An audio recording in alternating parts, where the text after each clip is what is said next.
You remember that these are sons that he had to pray for before his wife became pregnant and gave birth to. So without excitement, without expectation, without longing, you would have expected that Isaac would have been more committed, in the affairs of his children.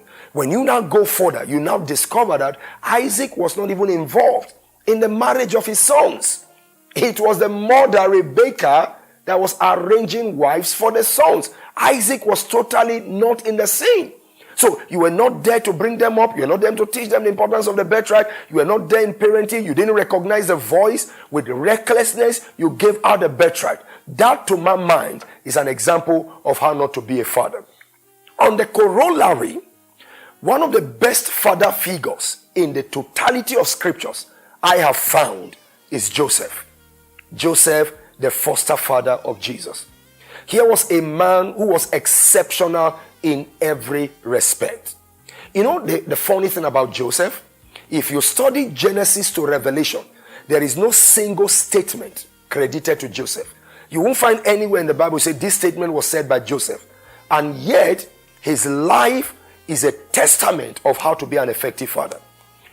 For starters, you want to wonder, understanding the enormity of the assignment of Jesus, the first question you want to ask yourself is, why would of all men, God the Father, the ultimate exemplary father, why would he pick Joseph? Why Joseph? Why Joseph? There are many virtues and values that Joseph demonstrated that stands him out as a father of an exceptional pedigree.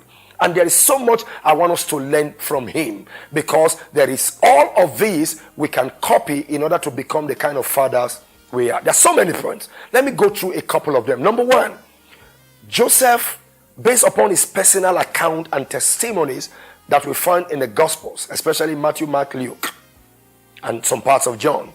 Number one was that he was a visionary. He was a man who had a clear direction.